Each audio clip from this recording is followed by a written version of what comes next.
नमस्कार दोस्तों, स्वागत है आपका स्टेनो गुरु यूट्यूब चैनल में। दोस्तों आज की वीडियो में हम लोग प्रैक्टिस करेंगे पार्लियामेंट रिपोर्टर के लिए डिक्टेशन का अभ्यास करेंगे, जो कि 160 शब्द प्रति मिनट की स्पीड से होगा। डिक्टेशन लिखने के बाद आप अपना बहुमूल्य सुझाव हमें कमेंट बॉक्स में जरूर देना, ताकि हम आने वाली वीडियो में और बेहतर कर सकें। बाकी स्टेनोग्राफर से संबंधित कोई भी जानकारी या सुझाव के लिए आप हमें मेल कर सकते हैं। हमारी मेल ID है study4stenographer@gmail.com। आप चाहें तो डेली डिक्टेशन के लिए हमारा पेड ग्रुप भी ज्वाइन कर सकते हैं, यूट्यूब का ज्वाइन मेंबरशिप ले सकते हैं। तो ज़्यादा समय ना लेते हुए चलिए शुरू करते हैं। रेडी।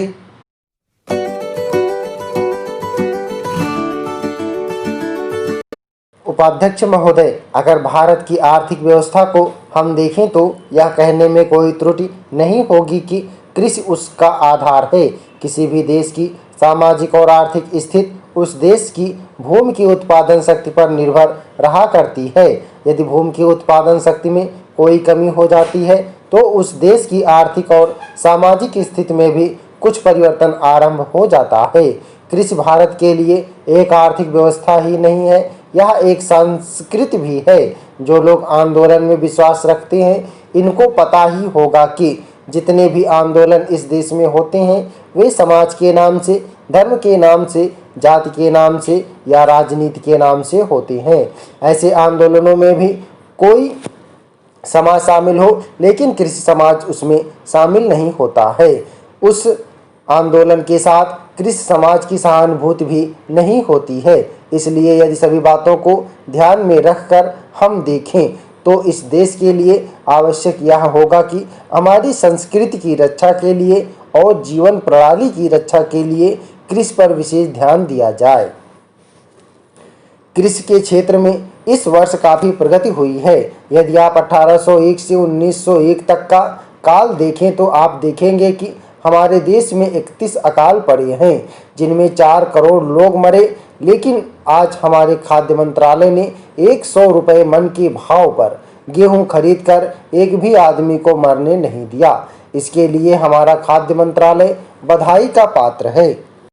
महोदय, हमने ऐसा प्रयास ही नहीं किया कि किसी परियोजना को एक ऐसा संयुक्त उद्यम माना जाए जिसमें उसके निर्माता, श्रमिकों, वहां रहने वाले अन्य मजदूरों, वैज्ञानिकों, प्रबंधकों तथा अन्य संबद्ध लोगों को भागीदारी का अनुभव हो। हमने समस्याओं को पुराने कोण से ही देखा है और लोगों को अलग अलग खानों में बांट दिया है। इसलिए ये झूठे विभाजन समाप्त होने चाहिए। हमारे समाज में ऐसे अनेक विभाजन हैं, शायद वे सभी समाजों में होते हैं, लेकिन हमारे यहाँ वे सामान्य से कुछ ज़्यादा ही हैं। ये धर्म के आधार पर, जातियों के आधार पर, भाषा और क्षेत्र के आधार पर पाए जाते हैं।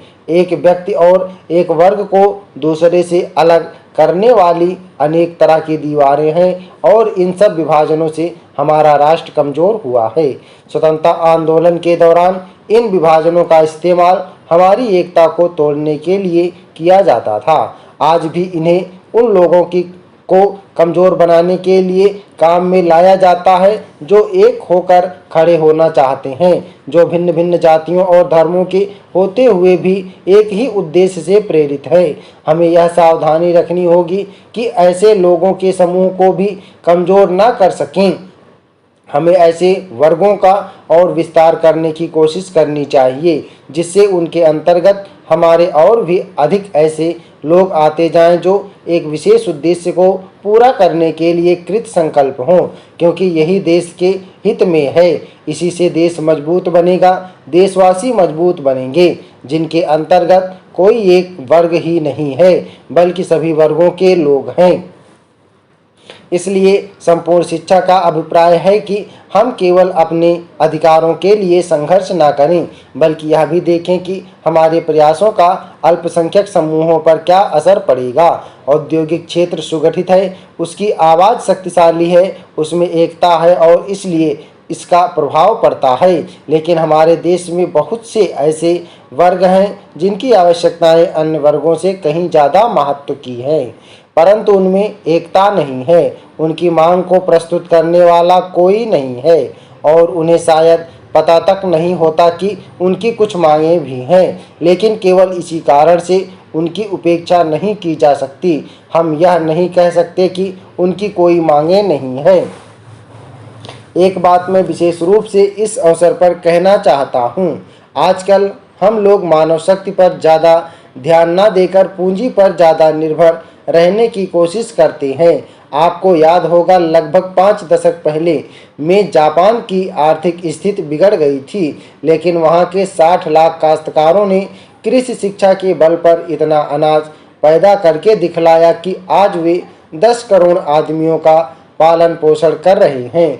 वहां पर 30 ऐसे विश्वविद्यालय हैं जिनमें कृषि की शिक्षा दी जाती है, जिनमें 16,000 छात्र प्रतिवर्ष शिक्षा प्राप्त करके निकलते हैं। आज हमारे देश में पर्याप्त कृषि विश्वविद्यालय स्थापित हो चुके हैं। हमारे देश की 120 करोड़ जनसंख्या को दृष्टि में रखते हुए जापान एक बहुत छोटा सा राज्य है, शायद हमारे राजस्थान से कुछ ही बड़ा है। भारतवर्ष जब से स्वतंत्र हुआ है, उसके सामने बड़ी बड़ी कठिनाइयां रही हैं, परंतु ईश्वर की दया से हम एक एक कठिनाई को हल करते गए हैं और आज कहा जा सकता है कि अब हमें प्रगति के लिए प्रशस्त मार्ग मिल गया है। यदि हम चाहें और देश के लिए आपस में मिलजुल कर साहस तथा उत्साह के साथ काम करें तो संसार में ऐसी कोई चीज़ नहीं जो इस देश के लिए दुर्लभ हो। इसलिए एक ऐसे दिन का मनाना जिस दिन देश की उन्नति के लिए एक बहुत बड़ा कदम उठाया गया था, स्वाभाविक ही है। अंग्रेजों के साथ जिस समय स्वराज्य के लिए समझौता हुआ, उस समय उन्होंने और सब चीज़ों के साथ साथ एक काम और किया जिसका परिणाम कुछ भयंकर हो सकता था। जहां एक और अंग्रेजी राज्य सीधे तौर पर चलता था, वहां दूसरी ओर देसी नरेशों के अधीन 600 से अधिक रियासतें भी थीं। ब्रिटिश सरकार ने जाते समय यह घोषणा कर दी कि ये सभी रियासतें अपने को उन सभी शर्तों और बंधनों से मुक्त समझें जो उन्होंने ब्रिटिश सरकार के साथ किए थे, और प्रत्येक का अधिकार है कि वह चाहे तो हिंदुस्तान के साथ अथवा पाकिस्तान के साथ मिल जाए या अपने को स्वतंत्र रखें। एक नीति के रूप में यह बात बिल्कुल ठीक थी, परंतु यदि हमारे देसी नरेशों के हृदय में भी वह देश प्रेम नहीं होता जो उन्होंने दिखलाया, तो संभव था कि एक भारतवर्ष के बदले आज भारतवर्ष के कई टुकड़े हुए होते। यह समस्या देश के एक भाग में अब तक तय नहीं हो पाई है और वह भाग कश्मीर का है। उसके लिए हम अभी भी चिंतित हैं। देसी नरेशों के देश प्रेम, उनकी दूरदर्शिता और समय को पहचान कर उसके अनुसार अपने को ढाल लेने की उनकी शक्ति के फलस्वरूप ही भारत के 2 टुकड़े हो जाने पर भी विशाल भारतवर्ष आज रह गया है। यह एक मानी हुई बात है कि बच्चा जैसा तैयार किया जाता है वह बड़ा होने पर वैसा ही निकलता है। शिक्षा का काम यही है कि उसको अच्छी तरह से सुलझे तरीके पर तैयार करें और उसको इस योग्य बनाएं कि उसे जिस किसी भी काम में लगाया जाए वह उस काम को कुशलता और सफलता के साथ पूरा कर सके। हमारे देश में जो शिक्षा पद्धति अभी तक जारी है वह नई नहीं है, बल्कि यदि मैं यह कहूँ कि वह 125 वर्ष पुरानी है तो गलत नहीं होगा। 125 वर्ष पहले जिस उद्देश्य को सामने रखकर यह शिक्षा पद्धति जारी की गई थी वह उद्देश्य अब नहीं रहा, पर शिक्षा पद्धति अब तक लगभग वही है। मैं मानता हूँ कि इस बात का प्रयत्न किया जा रहा है कि उसमें परिवर्तन किया जाए जिससे हमें अपनी आवश्यकताओं की पूर्ति में सहायता मिल सके। जहाँ तक मुझे मालूम है इस काम में अभी तक हम सफल नहीं हुए हैं। मैं तो शायद यह भी कह सकता हूँ कि उस शिक्षा पद्धति को बदलने में जो प्रयास किया जाना चाहिए था वह अभी तक नहीं किया गया है। इस देश में या सभी देशों में शिक्षा के 3 भाग होते हैं। एक तो वह जिसमें छोटे छोटे बच्चों को शिक्षा दी जाती है, दूसरा वह जिसमें युवावस्था के पहले बड़े होने तक, और तीसरा वह जिसमें युवावस्था के विद्यार्थियों को शिक्षा दी जाती है। इन तीनों भागों की शिक्षा पद्धतियां अलग अलग हैं, परंतु वे एक दूसरे से मिलती जुलती होती हैं और एक से दूसरे में जाने में कोई कठिनाई नहीं होनी चाहिए। इसलिए यदि हम अपने देश की शिक्षा में सुधार चाहते हैं तो सबसे अधिक आवश्यक यह है कि सर्वप्रथम प्राथमिक शिक्षा में, उसके बाद माध्यमिक शिक्षा और फिर विश्वविद्यालय शिक्षा में सुधार किया जाना चाहिए। महोदय, आज इस समारोह में सम्मिलित होकर मुझे बड़ी प्रसन्नता हो रही है। जब से मैं आपके नगर में पहुंचा हूं, आपने जिस उत्साह और प्रेम के साथ मेरा स्वागत किया है उसके लिए मैं आपको धन्यवाद देता हूं।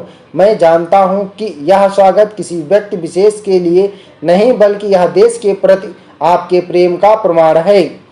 महोदय, हमारा जो संविधान तैयार हुआ है उसमें भी इस बात का प्रयास किया गया है कि देश में लोकतंत्र पूरी तरह से लागू किया जाए और जनता को लोकतंत्र की सारी सुख सुविधा मिल सके। सबसे पहले मैं आपको इस बात के लिए धन्यवाद देना चाहता हूं कि आपने मुझे इस सम्मेलन में कुछ कहने का अवसर दिया है। आपके सामने जो भी विषय आएंगे वे इतने महत्व के हैं कि प्रत्येक हिंदुस्तानी, चाहे वह किसी भी काम में लगा हो, उन पर कुछ ना कुछ ध्यान अवश्य देता होगा। स्टॉप। दोस्तों 160 शब्द प्रति मिनट की स्पीड से था, जिसमें कामा पूर्ण विराम भी शामिल है, यानी पंक्चुएशन भी शामिल है। उम्मीद करता हूं दोस्तों वीडियो आपको पसंद आया होगा, तो वीडियो को लाइक कर देना। पीडीएफ इसका आपको हमारे टेलीग्राम पर मिल जाएगा। टेलीग्राम का लिंक वीडियो के डिस्क्रिप्शन में दिया गया है। और अपना बहुमूल्य सुझाव हमें कमेंट बॉक्स में जरूर देना, ताकि आने वाली वीडियो में हम और बेहतर कर सकें। चैनल को सब्सक्राइब करना ना भूलें, साथ में घंटी के बटन को जरूर दबा के रखना, जिससे इंपॉर्टेंट वीडियो की नोटिफिकेशन आपसे मिस ना हो। Thanks for watching. जय हिंद, जय भारत।